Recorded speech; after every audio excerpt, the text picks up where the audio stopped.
rational national priorities.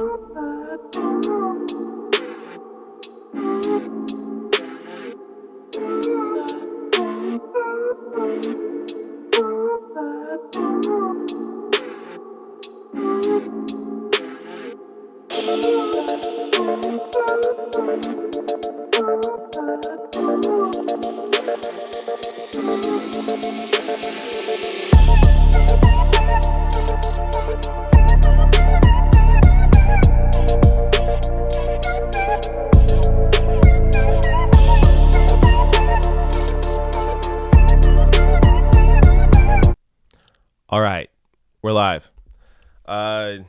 As usual, YouTube switched stuff up on me. They updated their back end in terms of how to go live. So I hope everything is going properly. There's some weird stuff, but I think everything is going well. So I got a few stories. I'm going to be likely down here for most of this video because I want to go through some stuff on Twitter. Or at least links from Twitter that I want to discuss. And then I'll do some Q&A. So this is kind of just, a chill, laid-back stream. So I'll have a good time. Let's make sure I look all right here. Watch me, watch myself. All right. All looks good. Let me pop out this chat. All right. So I'll try to keep track of the chat as I'm doing this stuff. All right. So yeah, the title of the video, I will get to that. First, let's get to some insanity. Now, I have a hard time with Alyssa Milano because I think she somewhat means well sometimes, but that when it comes to politics, it really doesn't matter if you mean well. It matters what your impact is. Alyssa Milano put out this really dumb op-ed, and I'm going to read through a bit of it. If you haven't read this, I mean, I'm amazed they published this piece. You're going to see. It's crazy. So Alyssa Milano has, I guess she's a Biden supporter. I mean, it's hard to tell. She's at least been defending Biden, and as she does so in this piece, but this is nuts. So let me first read this tweet here to start off. Oh, by the way, I'll be taking super chats later and stuff, and I have some cool alerts. You may have saw one before I went live. Let me test out another one. I hope these are working properly. Hope you can hear the audio when I hit this.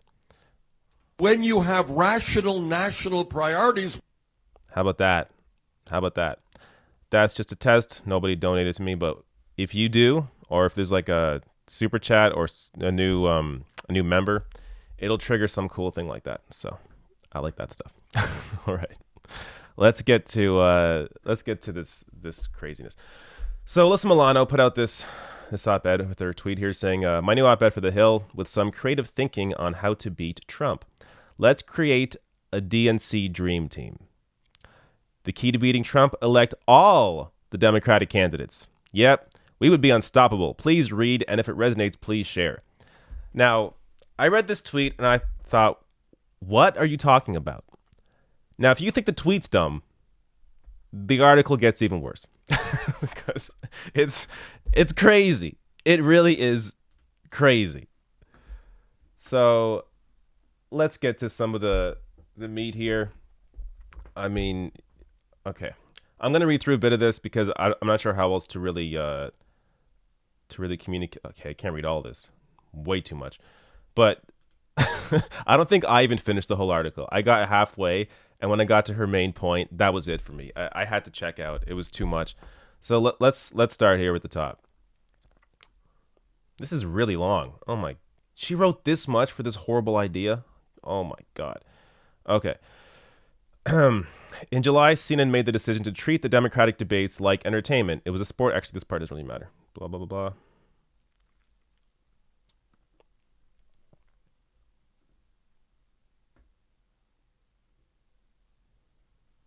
Okay. The answer to defeating him, being Trump, then cannot be in politics as usual or surrendering to entropy, division, and the whims of Vladimir Putin's seeming propaganda. If we want to get rid of Trump and his administration, we should not focus on electing one candidate. We should elect them all. There is a Democratic dream team currently running for a single position. Like the party itself and like the nation as a whole, this slate of candidates has a diversity of background, experience, and thought. Instead of fighting against one another, they should pledge right now before the next debate to form a unity ticket under any eventual nominee. If they let go of their own ego, this has nothing to, I mean, some of the candidates, total ego, but the ones that actually care about the issues, it has nothing at all to do with the ego. But I'll continue here. If they let go of their own egos and band together to fight Trump, spoke in unison about the Democratic vision for America, and refused to succumb to the conflict narrative media outlets are all too ready to encourage, they would be unstoppable.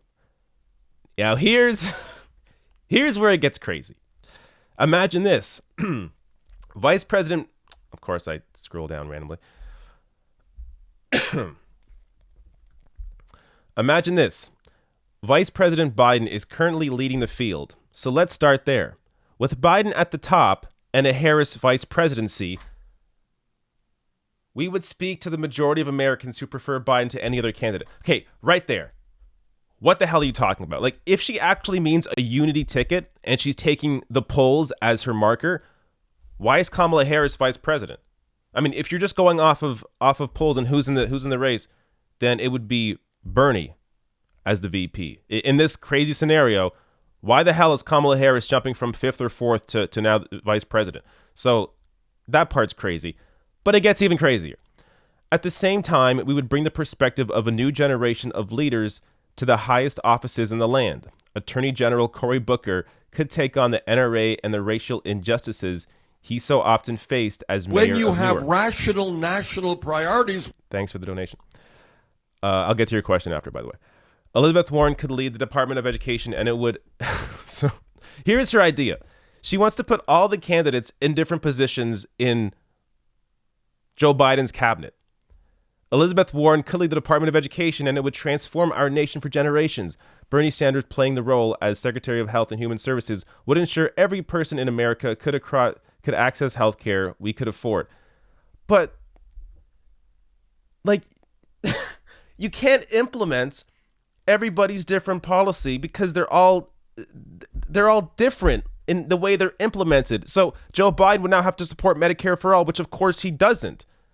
And then Bernie Sanders would have to agree with Joe Biden on the other issues, which of course he does. Like, what are you talking about?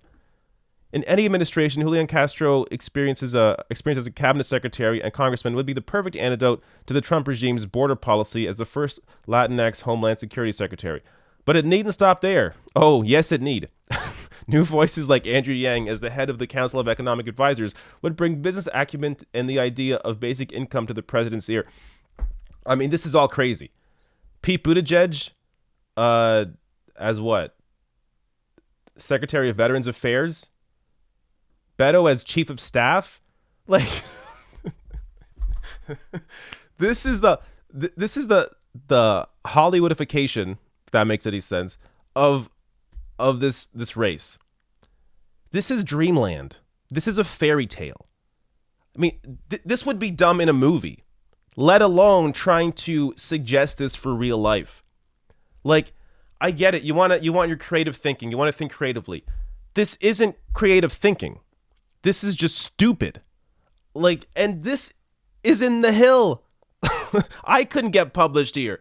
And this is one of the dumbest things I have ever read in my entire life. And as I said, I'm not going to read all of it because it's all crazy. I think this is actually where I stopped.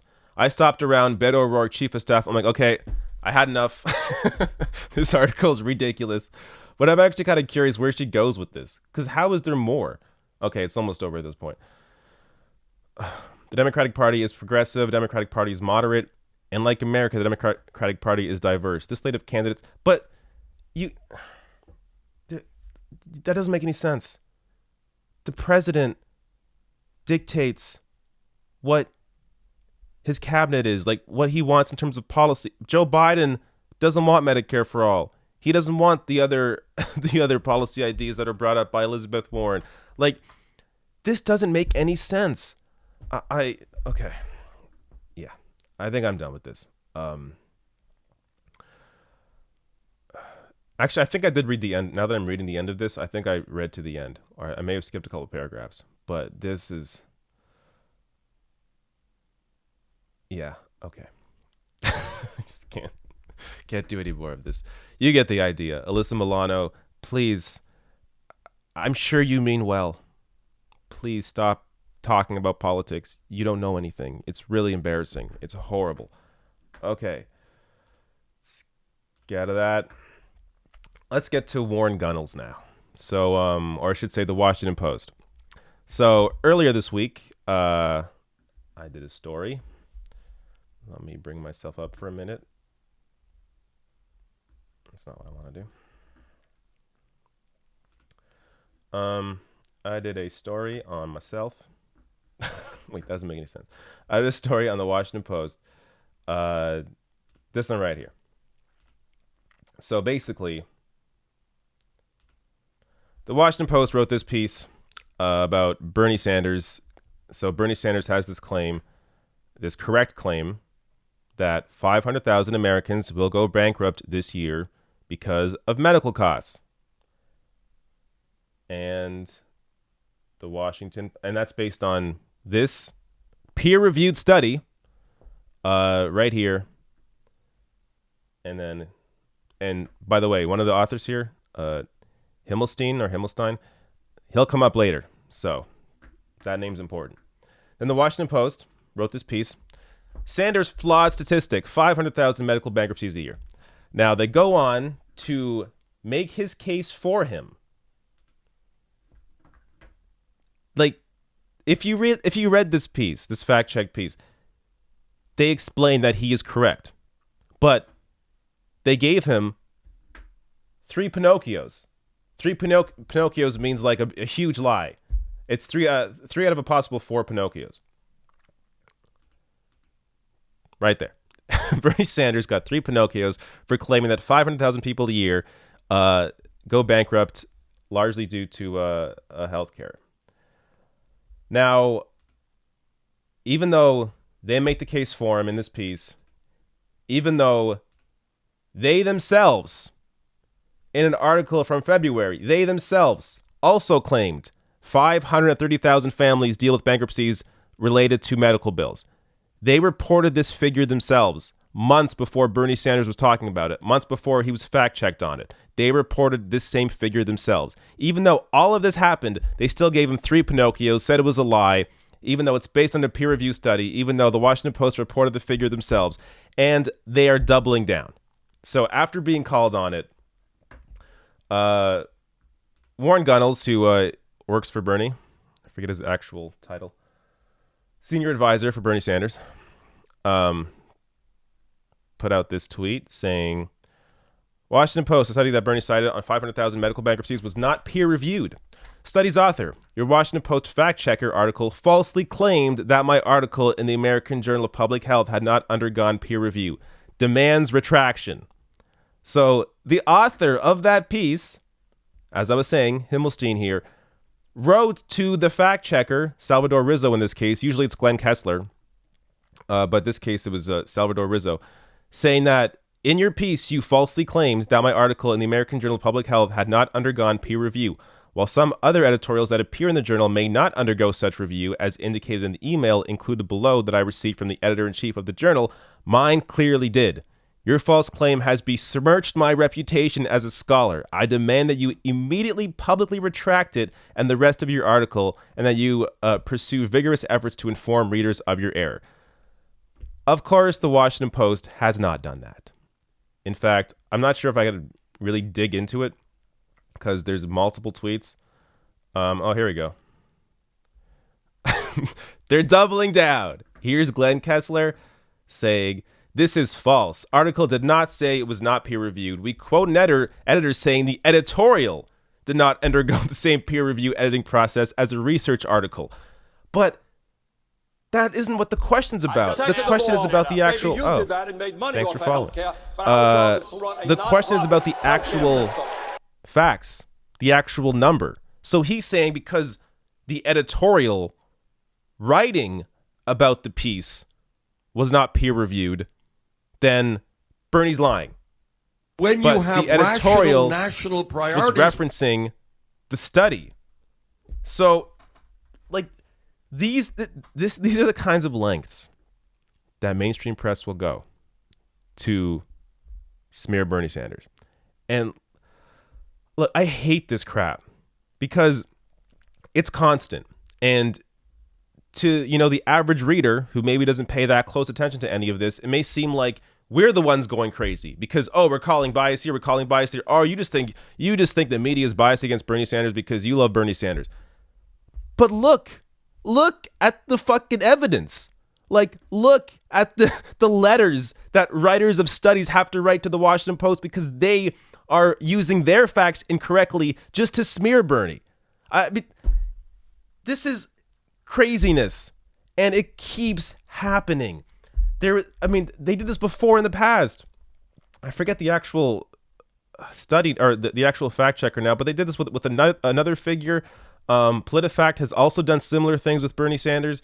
Of course, if you watch CNN, MSNBC, they barely ever mention Bernie, and when he's mentioned, it's more of like, oh yeah, I forgot he's in the race. Like, it's craziness, and it's intentional. I mean, I'm not sure if the people, I think it definitely is intentional in the case of Glenn Kessler here because he's being a fucking idiot. But great, I just lost monetization because I swore. But I can't help myself. But oftentimes the host on television, I don't think it's necessarily intentional on their part, but it's intentional from the producers or from the top. It's this whole bubble they live in. It's the people they're around, the environment they're in. They don't talk about Bernie because largely it's because Bernie challenges them, but They see Bernie as somebody who's outside the norm, so they don't even take him seriously. And then that permeates down into coverage and into articles like this, where I mean, it's not always just it's not always just like, you know, it's not like the boss went to these people and said, oh, make sure you ignore Bernie Sanders, make sure you do this, make sure you do this. But it's who they hire. Like, they're not going to hire somebody to host a cable news show who is actually left wing. There isn't a single actual left winger. There isn't I'll put it this way. There isn't a single Democratic Socialist hosting a cable news show at all. There are countless conservatives, countless neoliberals. There isn't a single Democratic Socialist on television hosting a show. And if they appear on a show, it's rare. Like Waleed Shahid, I think he's a Democratic Socialist, I assume. He's occasionally on television. Sam Cedar, I'm not sure if he'd consider himself a Democratic Socialist, but he's on MSNBC occasionally. Cenk is definitely not a Dem Socialist, but he's a progressive. He's on CNN occasionally. Anna Kasparian's on CNN occasionally. But it's not, they don't make it a point to actually represent a Democratic Socialist or a socialist point of view. It's the discussion is like, here's where the discussion should be, the spectrum of it, but the discussion is just here. It's just on the right. That's it. So you completely miss out on being able to inform people on what the actual full conversation is on all of these policy issues. And it's intentional. It's how they define the debates. The debates are always defined from the center to the right. It's never from the left to the right. So the hope is that online media and, you know, places like Twitter, Facebook are able to help get over that lack of coverage of Bernie Sanders and of these actual left-wing positions. But I mean, who knows? There hasn't been, I don't know. It's just like, you see the polls right now, you see Biden leading, and even though he's dropping in several polls, that one poll dropped 13 points, he is continuing to lose support. There is still no way, with the amount of gaffes. Let's just play some of those because those are always fun to watch. And actually, I really shouldn't say fun. It's depressing. The man's losing his mind. I bet if I just like a joke like this pretty much sums it up. I mean, this isn't real, but it could be. Biden declares self only candidate who can defeat George Bush in 1988 election. Like that isn't even out of the ordinary. If he did something like that, it would be, oh yeah, of course. Because the other day, if I can find the video, Joe Biden forgot to use national priorities. Joe Biden forgot to use or forgot Obama's name. He forgot Barack Obama's name. And then in another clip, I have to find it. He called, I don't want to spoil it because it's too funny.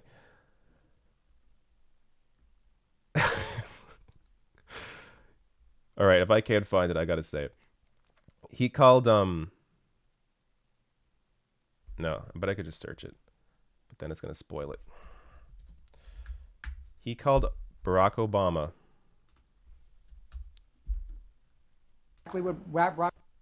That's exactly what Rap Rock and I talked about in the beginning. Get it through. That's exactly what Rap Rock and I talked about. He called Barack Obama Rap Rock. That's exactly what Rap Rock and I talked about in the beginning.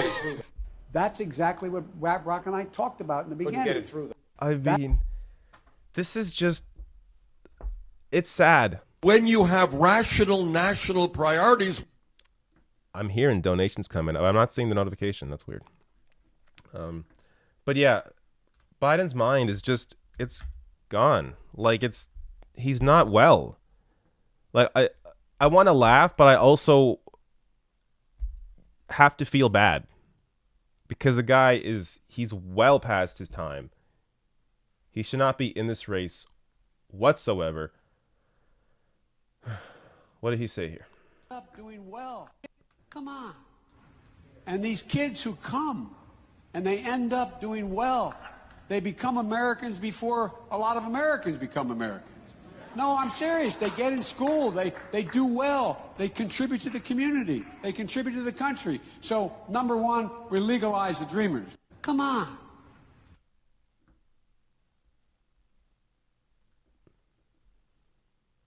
when you have rational national priorities. Like, this isn't like a gaffe, but this is just stupid. Like, it's stupid that he'll post this, as in this is something worth covering.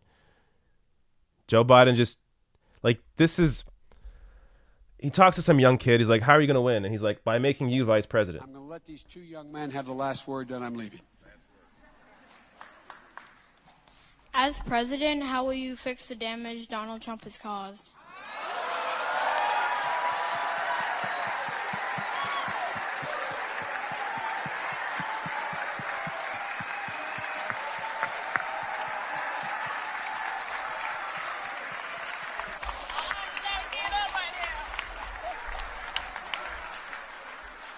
By making you vice president.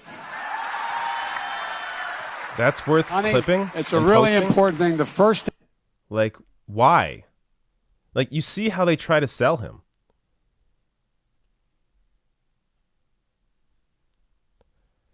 From my back to you all. My mother would kill This is me. nothing. I want to find the one where he forgot his name. Oh, I think this is it. Country and annexed a. All right.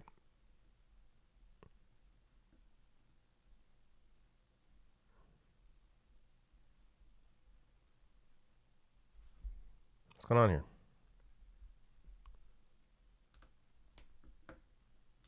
Another country and annexed a significant portion of it called Crimea. Right. He's saying that it was my boss, it was his fault because they invaded. President, my boss. President, my boss, it was President, my boss. He forgot his name. It was his. He forgot Barack Obama's name. Yeah. This is just the race, the primary race. Imagine Biden wins. Imagine the first year. Imagine the second year.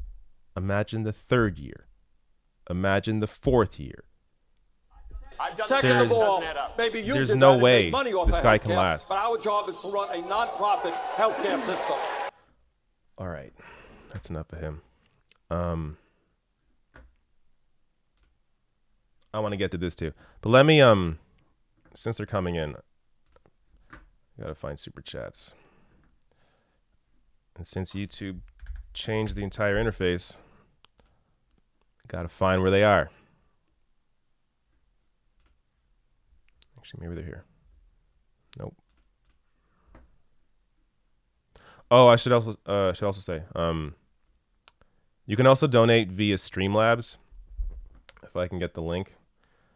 The good thing about Streamlabs is YouTube gets none of the money, which is always good, as YouTube is not my favorite company, to say the least.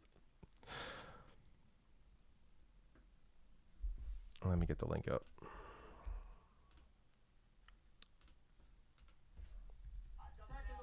Second of all, maybe you did that and made money off of healthcare, but our job is to run a non-profit healthcare system. I'm gonna post in the chat. Streamlabs is better if you can send money there. And yeah, you'll still get like a question and notification. I'll still be able to see it. But yeah, with that link, YouTube gets none of your money. All right. Oh yeah, I was gonna find the super chat. Man, I'm turning into Biden now. Like, there's no way he can last, right? I mean, there's no way. I mean, in this primary, like, there's no. I mean, he could, but this is why I say in a lot of videos when I cover Joe Biden, I tell you to tell your friends and family. I tell you to, you have like to tell the people in your life that are still supporting Joe Biden for whatever reason. You have to inform them on what he's been doing, what he's been saying. Just his total lack of awareness. And show them things as well. Like, I have a video comparing Biden and Bernie on their history.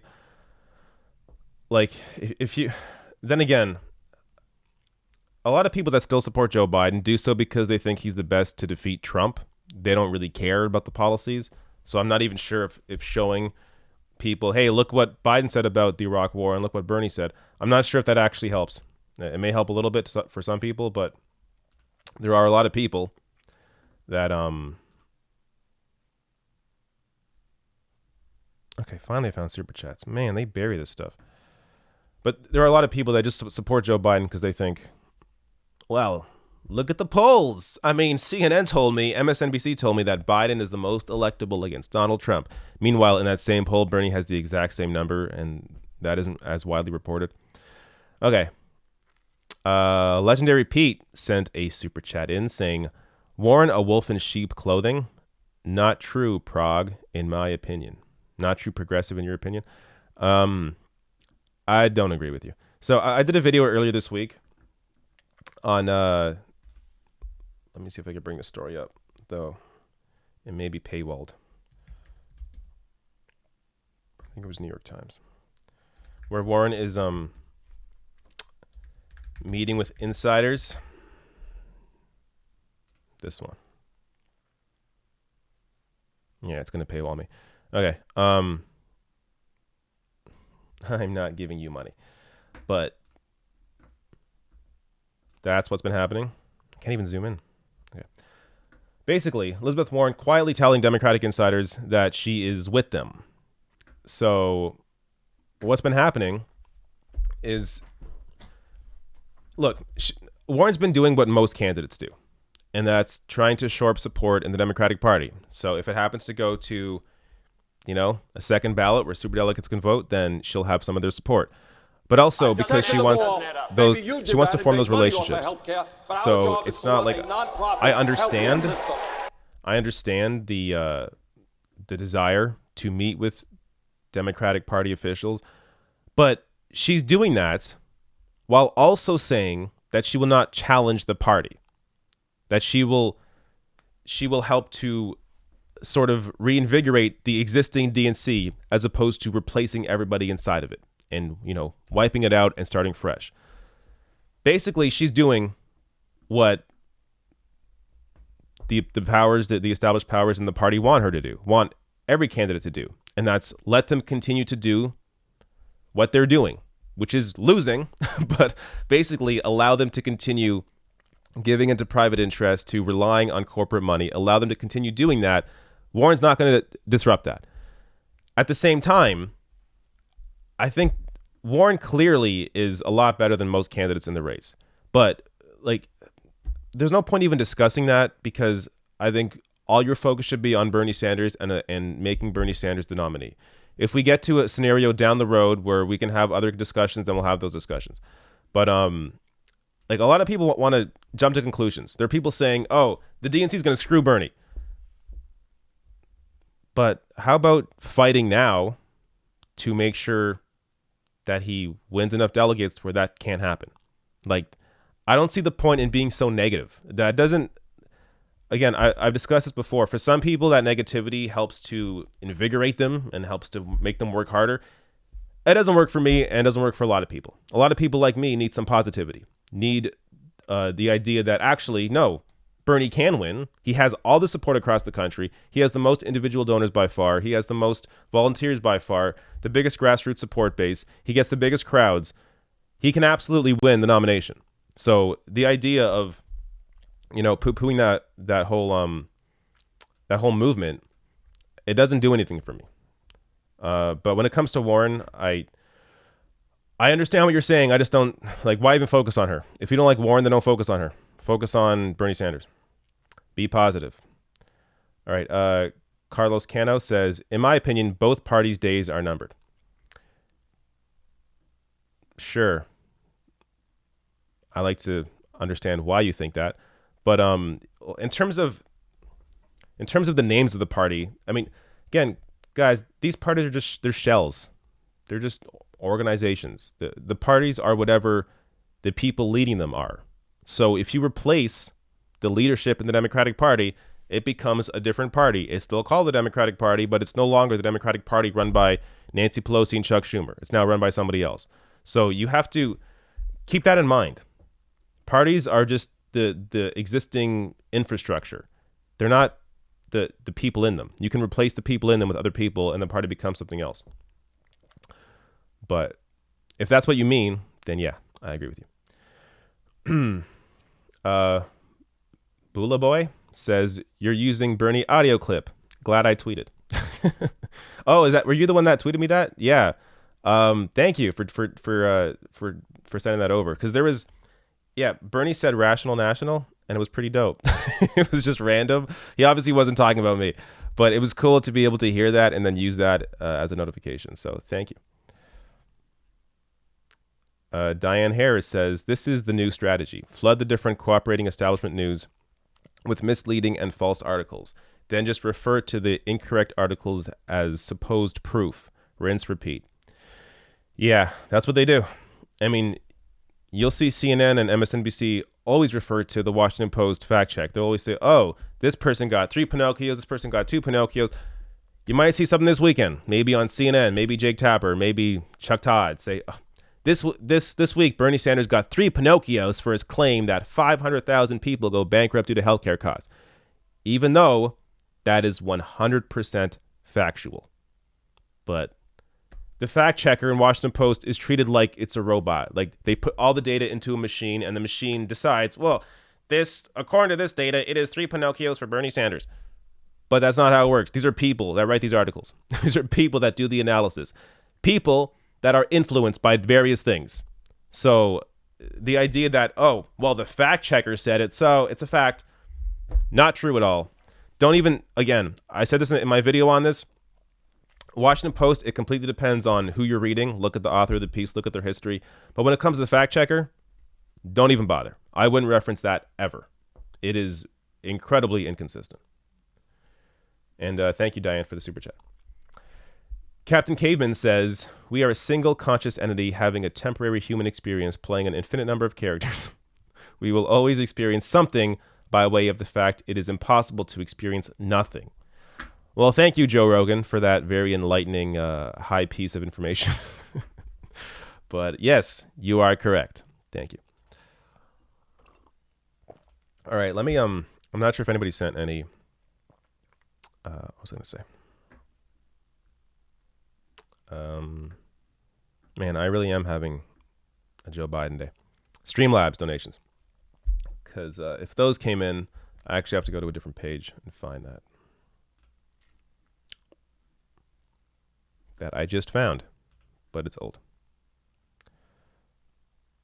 Somebody sent me a Streamlabs donation on the 26th when I wasn't live saying, David, are you still on iTunes? What? I don't know what that means. I use iTunes, but I was never on iTunes. All right. So let's get to what's been in this corner the whole time. And that's this upcoming debate. Natalie just sent in, Natalie Chavez says, David, you're awesome and I love you. Thank you. Thank you, Natalie. That's very kind. When you have rational national priorities. When you have rational national priorities, that means you're awesome. All right, let's get to this. Restricted from my location. I've never seen this on HuffPost before. Interesting. So, the Democratic debate is going to be one night, which is a great thing. Now, unfortunately, why is it doing this? Unfortunately, I'm not going to be here that week. It's the worst week to go away. I'm not going to be around. I'm going to try to do some live streams, but it's going to be hard for me to cover this debate. Unfortunately, I'm going to have more of a preview video on this debate next week. But let's go through. When you have rational national priorities. Someone else, thank you. Actually, now that they're coming in, I'll mention them when they come in. Mateus N says, "What's your haircut called?" I have no idea. That's what the barber gave me. All right. Let's see who's in this debate. So the third debate, I believe it's on ABC. Indeed. ABC. This is not going to work. Okay. There we go. So, yeah. Obviously, the big positive here is that it's one debate, 10 candidates still. So, I mean, even though it's one debate, it's still going to be a debate that is going to have not a lot of time for a lot of the candidates on stage because you still have 10 candidates to talk to. But at the very least, the focus will now be on one single debate as opposed to over 2 nights, which is great. But what's bad is that Tulsi Gabbard didn't make this debate stage. Now, look, I'm full on Bernie, but because of how thoroughly and incredibly Tulsi Gabbard destroyed Kamala Harris in the last debate, I really wanted her to be in this debate. It would have been solid. I think she could have done it again, but per their rules, their odd rules, she didn't make the stage, even though somehow Amy Klobuchar, right? Yeah, Klobuchar made the debate stage. Who supports Amy Klobuchar? Who, like, if you're supporting Klobuchar, why not just support Harris? Like, I do not understand why anybody would support Amy Klobuchar. I thought for sure, look, Kirsten Gillibrand, I don't like Gillibrand. I thought Gillibrand would have made it before Klobuchar did. I thought Klobuchar definitely would have dropped out earlier than her, but somehow Klobuchar is still in this race. Cory Booker is holding steady around like 4%. Mayor Pete, with all his money, holding steady around 4 or 5%. He raised the most money in the second quarter. I think 23 million, and he has, or 20, in the 20s somewhere, and he has 23 billionaire supporters. 23 billionaires support Pete Buttigieg. A lot of his support, by the way, if you look at the map, in DC. So he has a lot of insider support. I hope he doesn't last much longer, but he has a lot of money. So if he wants to stay in this race long, he can. Bernie Sanders, of course, will be on the debate stage. Joe Biden, of course. Elizabeth Warren, of course. Kamala Harris, of course. Andrew Yang, which I do like to see. By the way, Andrew Yang, much like Bernie Sanders in a similar way, was left out of a graphic on CNN in a poll.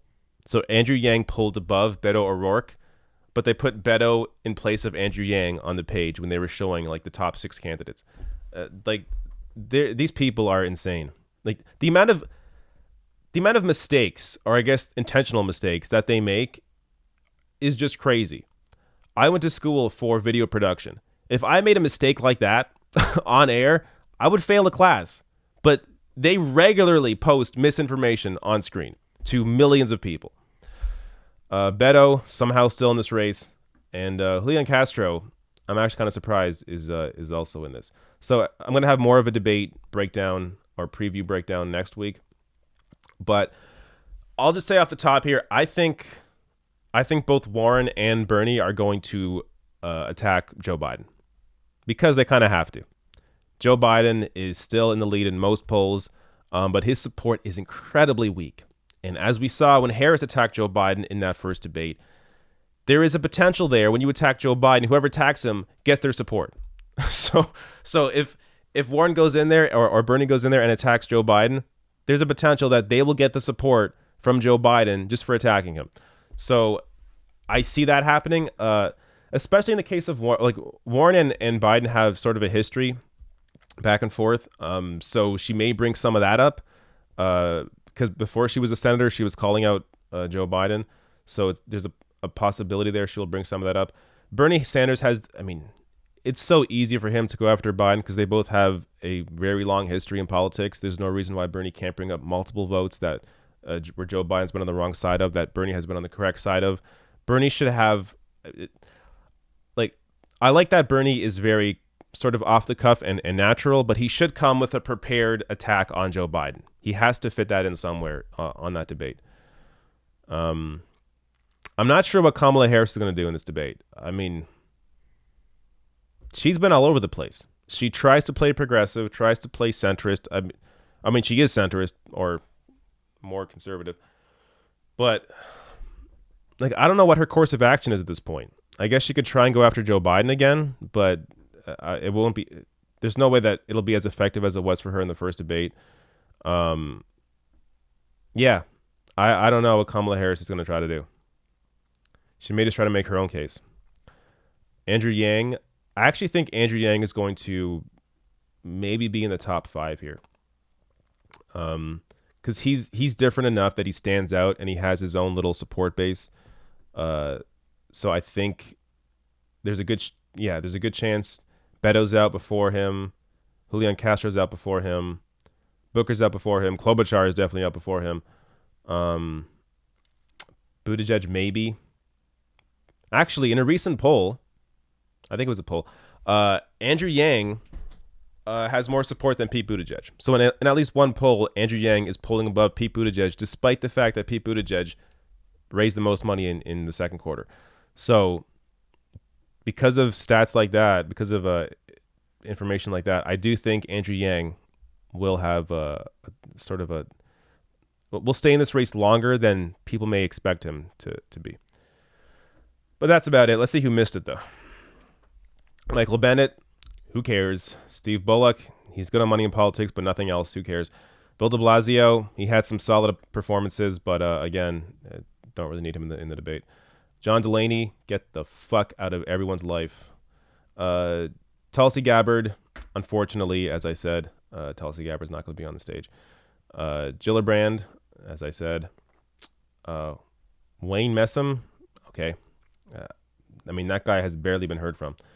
Tim Ryan, who I thought... So Tim Ryan suspended his campaign, but that didn't count as dropping out. So, okay. I guess he's still in the race, kind of. But has there ever been a scenario where a candidate has suspended their campaign, then come back and won? Has that ever happened in the history of the world? I don't think so. So I really don't think it's going to happen in the case of Tim Ryan. Joe Sestak, I've been hearing more about this guy, but I honestly don't know anything about him, so I can't really comment. Tom Steyer, who bought his way into this race, spent $10 million to get 130,000 donors. So he reached the requirements for the donation limit because he spent so much money to get his name out there. But thankfully, he was not able to make the polling qualifications, so he will not be on the stage. Otherwise, I mean, if he was on the stage, it would have been a good target for Bernie Sanders. But yeah, we don't need him or we don't need him stealing any time from anybody else. Marianne Williamson, I liked her contributions. She's not somebody that I would say should be president, but I enjoyed her contributions for the most part. So that's it. I'm going to do more on that next week. But yeah, that's going to be the second debate. How many more are there? Anybody in the chat know? If the live chat is going at the same time that I'm talking. Because I'm not... there has to be at least a few more debates, right? Because once it starts getting down to like hopefully 5 candidates at some point, then there's really going to be that's when things are really going to shift around, because the candidates will all have more time on stage to actually discuss their positions, be able to go after each other a little bit more. I'm looking forward to that. So this first single debate is going to be good, but really when it gets down to it, every debate's going to be better than the last one. That's how these are going to work, because it's going to get smaller and smaller and smaller until you get to a situation where you have all the front runners on stage at once. Somebody says 2 until Iowa, I think. Wait, Paddle Duck says 6 this year, 6 next year, total dozen. Okay, so if this is the third one, assuming we're talking about the first 2 only counting as single debates, then there's 3 more. Good. That's good. I hope when you have rational national priorities. Blazikin says, if I'm saying that right, who is your ideal pick for VP for Bernie? My ideal pick for Bernie's vice president. So it depends how you define it. Like, personally, if nothing else mattered, if the impact on media, or if nothing else mattered, I think Nina Turner would be the best vice president. But when looking at what I actually think is going to happen, I actually think it'll be Elizabeth Warren. But I would like Nina Turner. I just think she's so, I mean, she's incredible. She deserves more attention. She's been out there the entire time, you know, fighting this whole time. She really speaks for the people. And I think she has a great story as well. So definitely Nina. But I do think it'll be Elizabeth Warren, which I'm perfectly fine with. All right, let me see if not sure if I missed another question or not.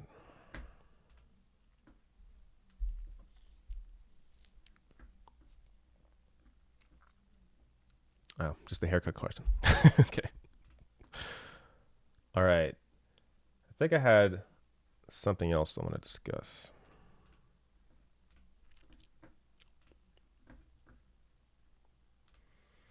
So that's this. Yes. So this is a Canadian story, but it shows you how there is, you know, worldwide support for this. Taxing the super rich, a popular idea, except in the media. Funny enough, I'm actually surprised Toronto Star published this this piece, but it is an opinion piece, so can't give them too much credit here. But basically, it's exactly what the headline says. I think it's 58% of people. Let me read through this.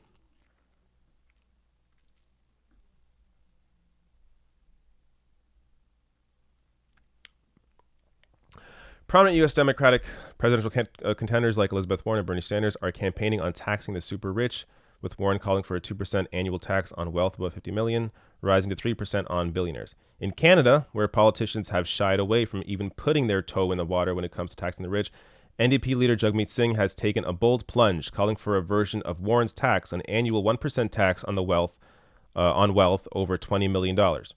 This is an excellent idea and is apparently popular.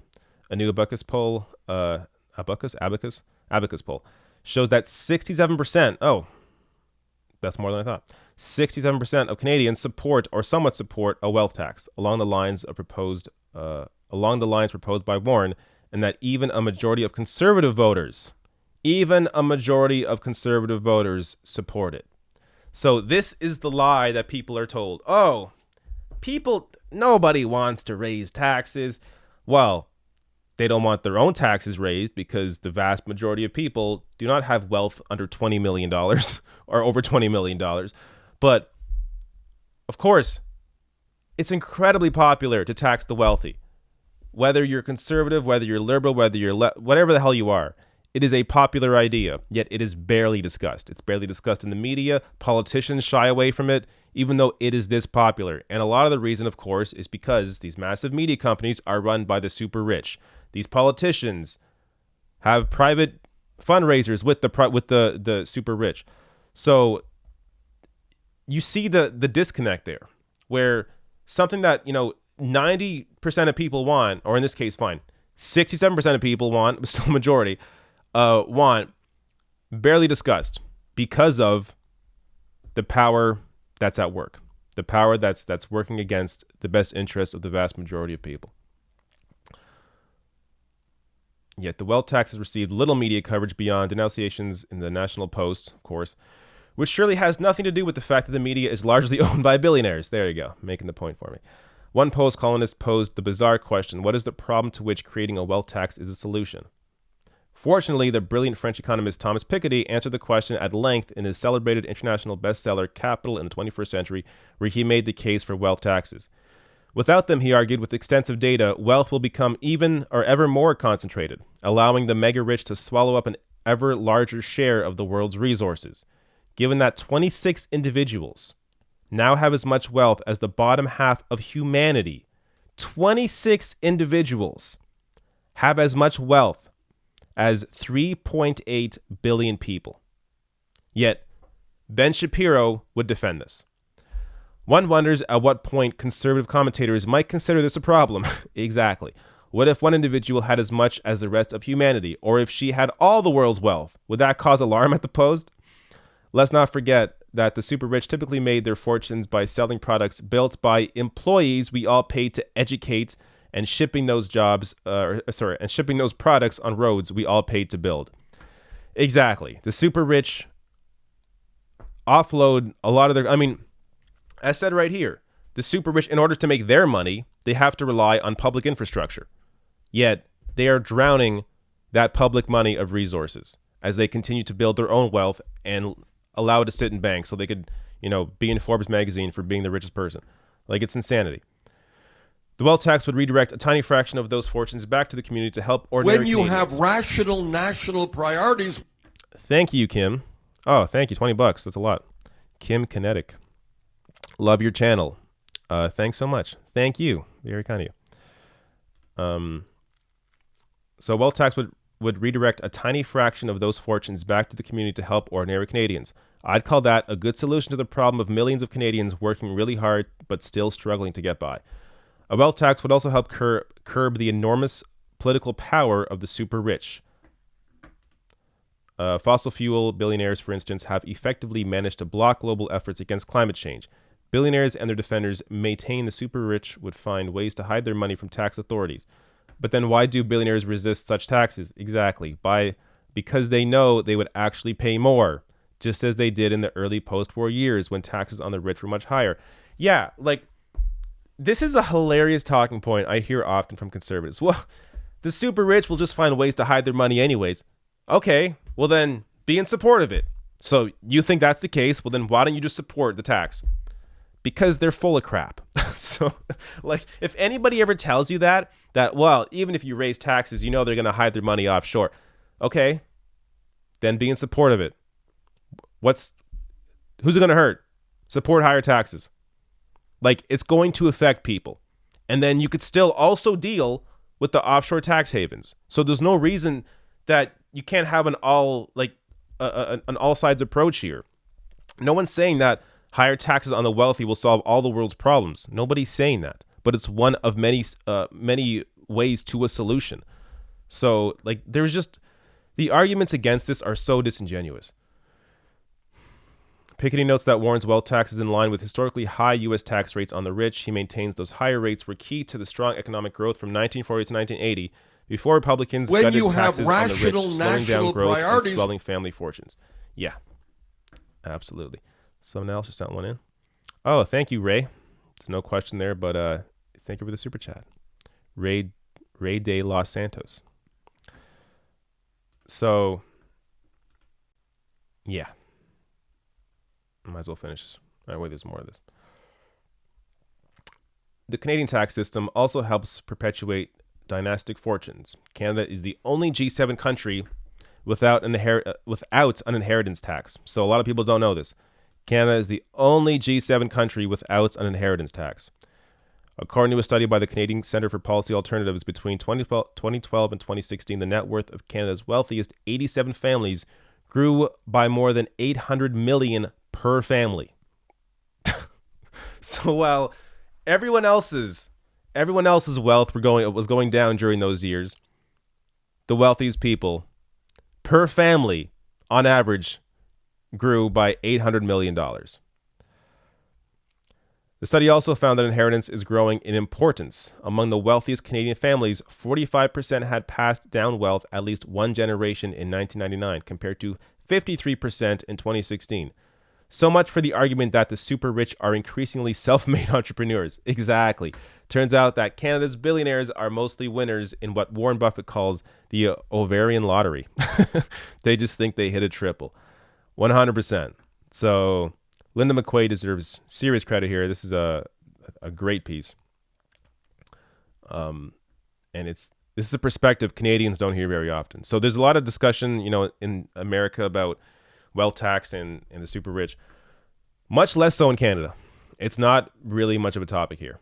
Part of the reason is because for many Canadians, not all Canadians, obviously, but for many Canadians, people look at America and think, well, at least it's not as bad there as it is here. Now, for some people, it is as bad in America as it is, or it is as bad in Canada as it is for Americans. But for a lot of people, it's not. They think, well, we don't have Trump, so everything's going just fine. When we are just, on the precipice of something terrible happening. So You have to start doing something like this before the crap hits the fan. Can I say shit? YouTube is weird with their algorithm now. I'm not even sure what actually counts as a bad word. Is shit a bad word? Because it shouldn't be. It's a pretty natural word. But yeah, so I'm glad to see that in the Toronto Star. I think that's all I had. There was one more story I may have touched on, or may have wanted to touch on. Yeah, let me just say this. Let me do this briefly. So this very obvious story. By the way, I'll do Q&A after. I'll do super chats. I'll also jump into normal chat if there's not many super chats. So just so you all know. This story here. So as Brad Lander tweeted out, just right. AOC, criticizing the occupation doesn't make you anti-Israel. It means that you believe in human rights, and it's about making sure the Palestinian human rights are equal to Israeli human rights. Now, this is an obvious point, but the fact that this point has to be made just shows you how much right-wing money there is pumped into this conversation to only, to dictate the terms of this conversation. When you to have just rational the right national wing. priorities. Thank you, Kamori. Alberta's new government are thugs. I gotta say, I have not been paying much attention to what's happening in Alberta, but I should. There's just anytime a conservative government takes over, it appears to never go well in Canada. So maybe stop voting for conservatives. I don't know. It's, again, people here, it's crazy. After seeing Trump win and seeing all the destruction south of the border, people are still going out and voting for idiots like Doug Ford, or voting for other conservative parties. It's just, people are dumb, and it's so frustrating. There is so much misinformation all the time being pumped out. People don't check things. Even people on the left, or that would consider themselves to be on the left. Today on Twitter, someone tried to correct me, saying that, because my tweet about Bernie Sanders was in their mind wrong. I'll get back to this in a second. Somebody thought, here, I'll show you. It's crazy that people will say things they think are right. They'll try to correct somebody else when they themselves didn't even do the research. Right here. The person deleted the tweet. Well, to their credit, they deleted the tweet. But this person here claimed that I was wrong. That no, actually, my screenshot here saying that the Washington Post says that it found, this is the Washington Post months ago reported 530,000 families deal with bankruptcies related to illness or medical bills. Then they fact check Bernie and say he's wrong. So after I posted that cell phone of Washington Post, this person replies saying, no, actually, that number you posted, 530,000, that's over several years. They didn't source anything. This person, by the way, on the left said they would vote for Bernie Sanders, but thinks that we shouldn't be construing, facts. Nobody construed anything. Yet this person thought that they knew better, even though they didn't read any of the articles, didn't do any of the research, thought they were right and they were wrong the whole time. And this is happening on the left.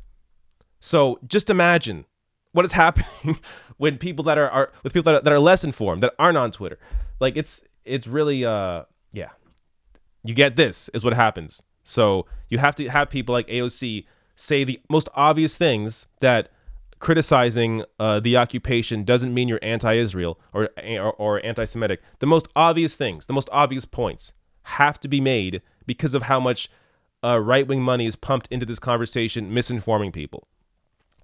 This is the kind of stuff that bothers me. When you have rational national priorities, that we should all know, that obviously when you are criticizing a government, it does not mean you're anti the entire country or anti the people living in that country, that you're criticizing the government. But this super obvious point has to be made because of how much misinformation is pumped out there. This kind of shit pisses me off.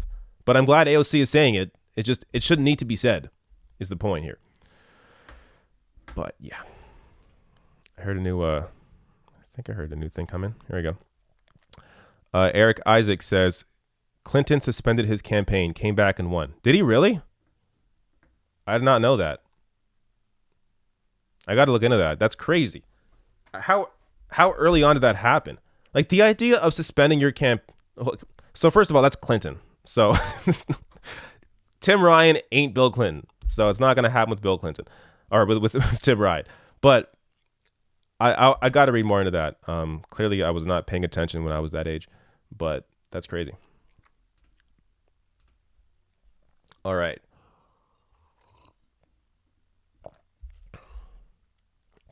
I think I'm caught up in the super chats. I think I made the points I wanted to make here. Let me see. Every week I do stories, or I prep stories that I never actually do. And sometimes because it's usually because of time restraints. So I'll prep a story. Like I prepped a story on Andy No this week on him. Basically the headline is going to be, was about him fooling mainstream press into thinking he was legitimate. And then I was going to discuss that. Due to really a lack of time, I didn't cover it. And then by the time I was going to cover it, the story already felt like it was kind of old. Though to be honest, I may still do it. But today, since I'm on my tweets here, today Andy No comes out and doubles down.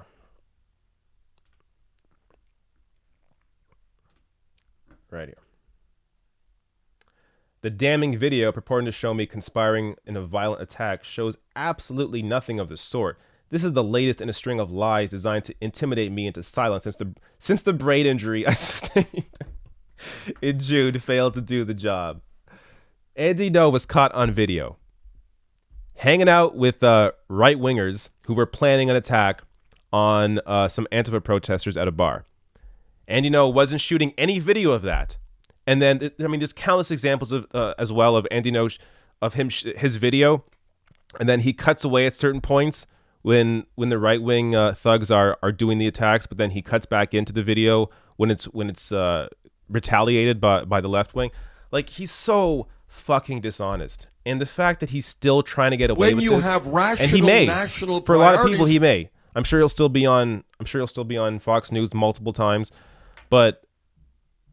Like he was on, I have a quote here. So prior to the June attack, No had just two appearances on Fox News in 2019, both on the network primetime opinion news show Tucker Carlson Tonight and Laura Ingraham's show.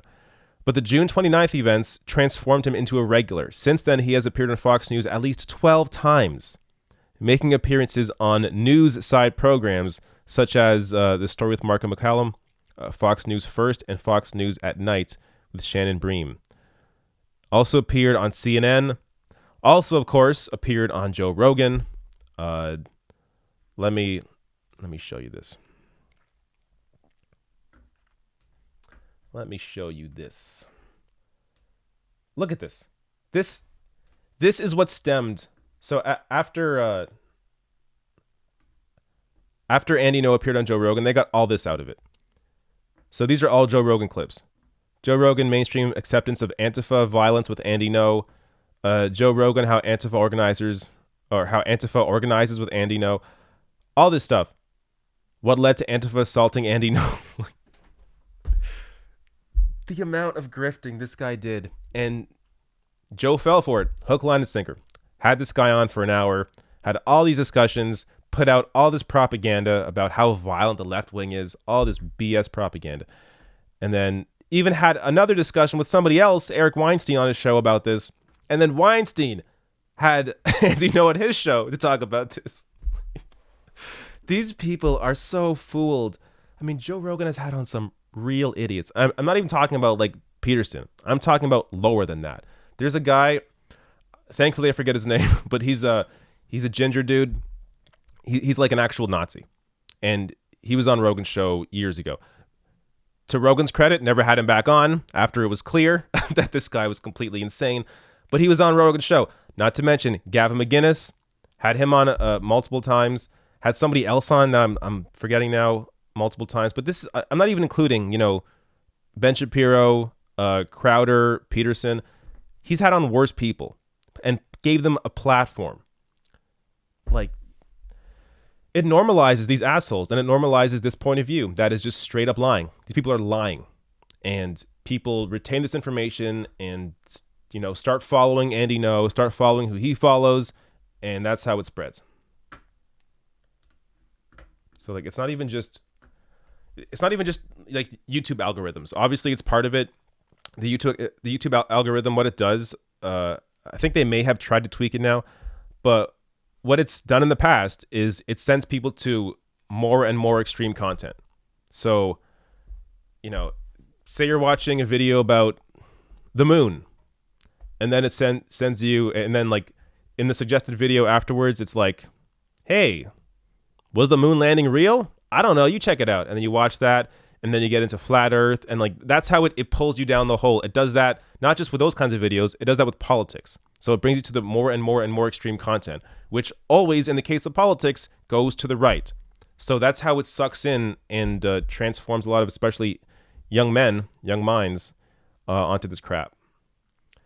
But that's why people like me have to be out here trying to, you know, inform people. But yeah. What's going on here? All right, did I miss the super chat? I thought I heard something.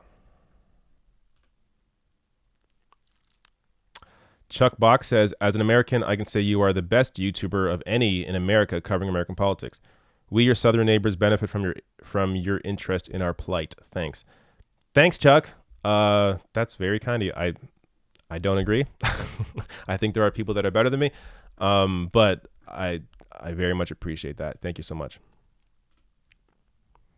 I mean, I try my best. But yeah. There's another story I want to cover, maybe.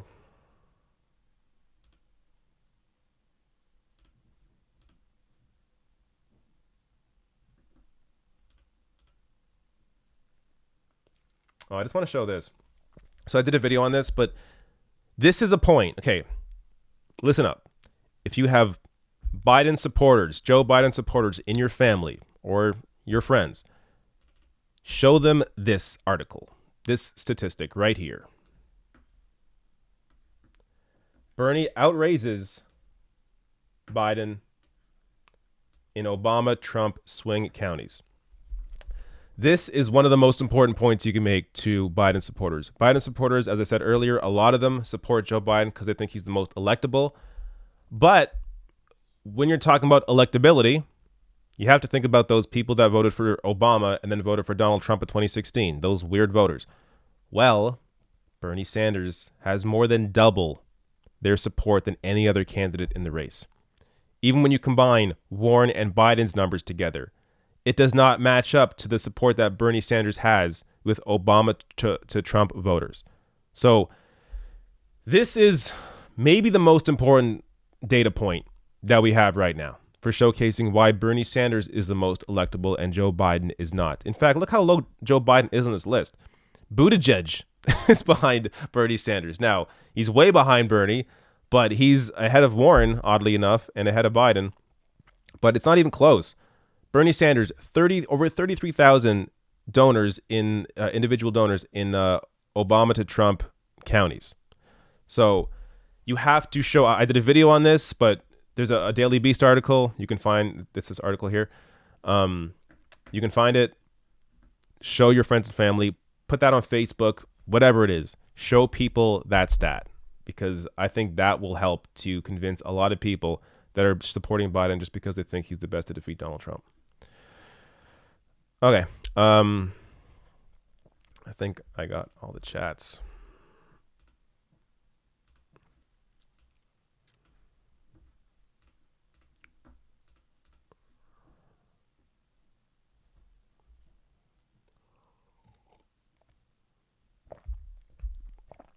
It's not even loading now.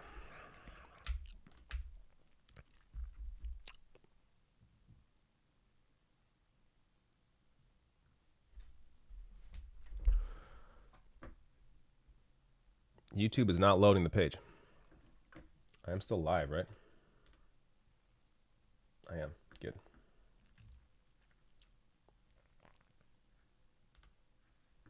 That's weird. That's really weird.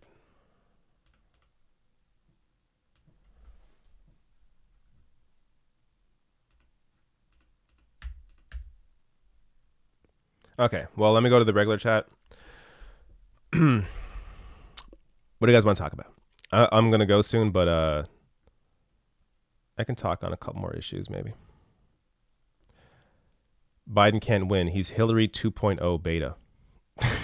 That's from Pranay. That's the thing. Biden is the candidate I'm the most worried about, for sure, in terms of his ability to defeat Trump. I mean, I'd even put I don't know, like, no, maybe not Buttigieg, but I put most candidates above Joe Biden's chair. When you have rational national above priorities. Joe Biden's ability to win. Yeah, weird. Okay, my thing's not working. Melinda Ortega says, I've never sent money. Hope this works. It did. Thank you so much. None of your damn business says, David, you ever read the Tyee? Good article on what Stephen Harper's been up to. I do read it. Actually, I read an article from theirs today. I have not read that article, but let me preview it shortly. This is a great site. I spelled it wrong. If you're Canadian. And even if you're not, it's good to inform yourself. So I'm not sure where it is on this page.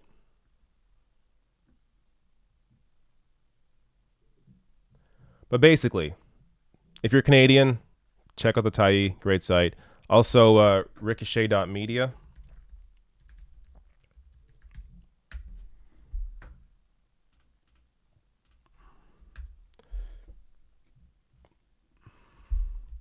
This one too.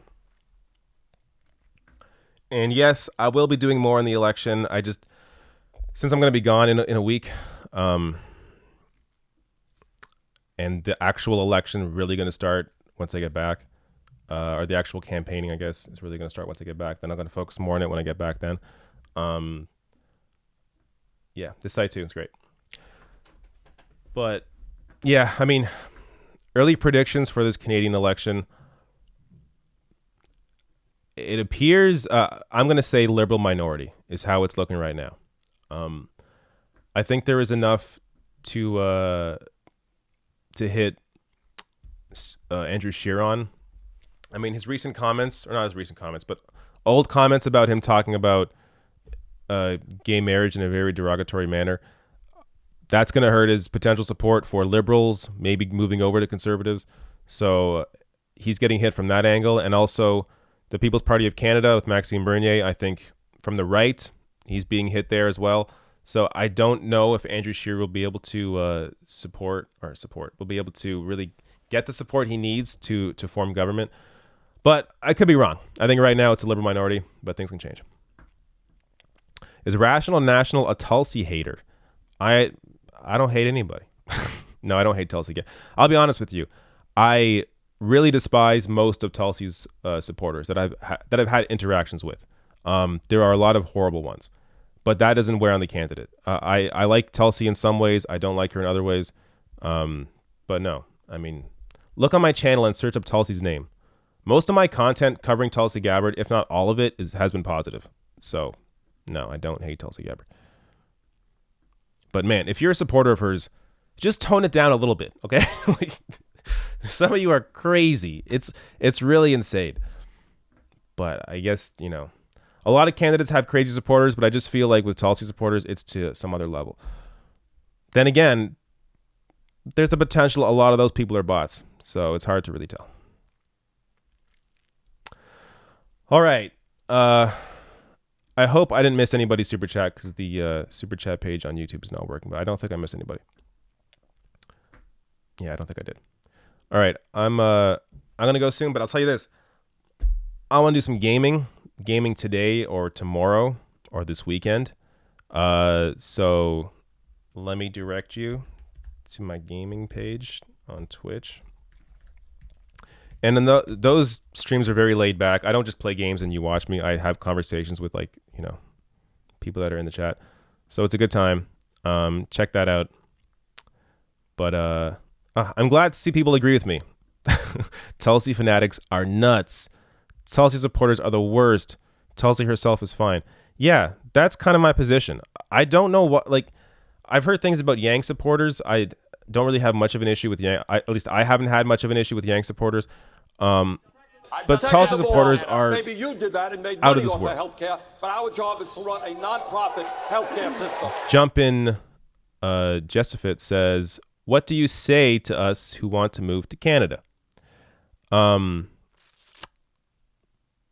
guess you could do it if you want. I don't know what our immigration policy is like. I'll be honest with you. When like, you it comes to have Americans, rational national I don't priorities, know. You will enjoy our health care. you will find it to be, for the most part, cleaner here, in terms of our cities, in terms of our roads. Like, Second of all, maybe you there's did a that road and made money around off me. the healthcare, but our job is to I mean, run a this is actually non-profit more of a healthcare complaint system. of Canada. There's almost too much construction on the roads. I mean, I enjoy having, you know, Second of all, our roads maybe done, you nice, did clean that roads. and made money off This the keeps going healthcare, on. but our job is to run a non-profit healthcare system. Other followers. Yeah, that's gonna jump. Second of all, maybe I you gotta did turn that and off. made money off the healthcare, but our job is to run a non-profit getting healthcare nuts. system.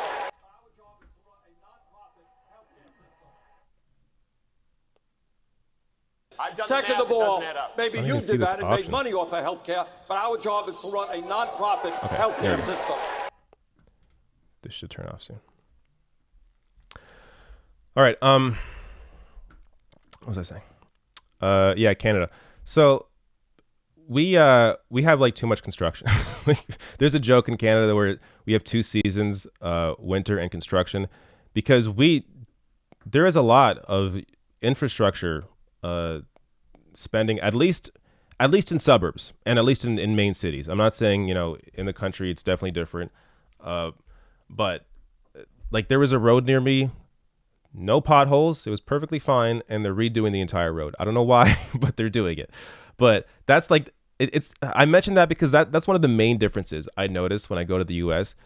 Like the highways, what are you guys doing? Have you paved the road in like 20 years? Like there's so many potholes. There's grass growing everywhere.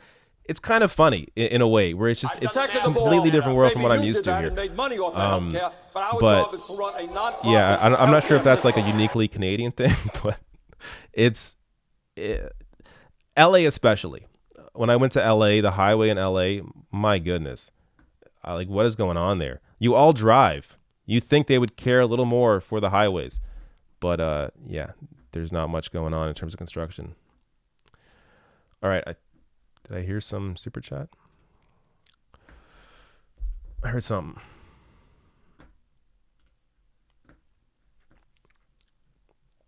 All right, I'm gonna go soon. I don't think anything came in.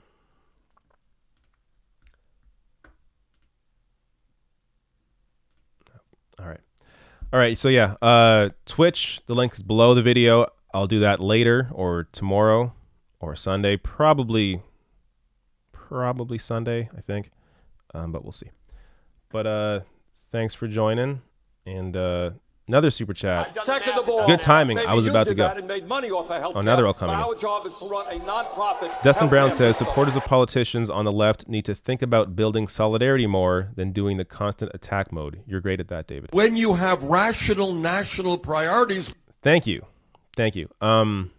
Yeah, I completely agree with that. And that's what I noticed from Tulsi supporters. Again, I'm not sure. They could all be bots. But my experience is when that you have rational they're national full on priorities, attack mode. And I don't know how that's going to help your candidate. Clearly, it didn't. She didn't make the debate stage. So, like, you have to be inclusive in how you talk to people. And I say this to also Bernie supporters as well. If you're a Bernie supporter and you're just a constant Second dick of to all, people online maybe or you in did that person, and made money off the healthcare, it's not but going to our help job the is to run case. a non-profit healthcare Sorry, I'm turning this system. off 'cause it's distracting. It's not going to help your case. There we go. it's not going to help your case when you're attacking people. Like, it's shaming people into supporting your candidate doesn't work. Shame almost never works in that case. Shame, from my experience, shame really only works if you're talking to somebody who is being disingenuous to begin with. So if you're talking to somebody who knows they're full of shit and you shame them, you publicly shame them, and you have a platform to do that, that can help. But if you're talking to somebody who actually is just uninformed, then shaming does not work in that case. But thank you, Destin. The next one. Rocket Reindeer says, any evidence Stephen Harper advised Boris to suspend Parliament? He did it twice to avoid being accountable and has offered to help with Brexit. Good question. I never thought of that connection. I haven't heard of that, but that's something worth looking into. Yeah, because Harper did do that. Yeah, I gotta read more about what Boris is doing right now in the UK, but it sounds like things are getting worse there. All right, I'm gonna go. Thanks all for joining. If any there's a delay on the video, so if any super chat comes in late, I'll come back and answer it. But I'm gonna have this panel up for 30 seconds before I leave. But thank you all for coming. Hit subscribe, hit the bell notification. If you want to support me on Patreon, links below, and also on Twitch. Follow me on Twitch so you know when to go live. And thanks again. You're all awesome. Later.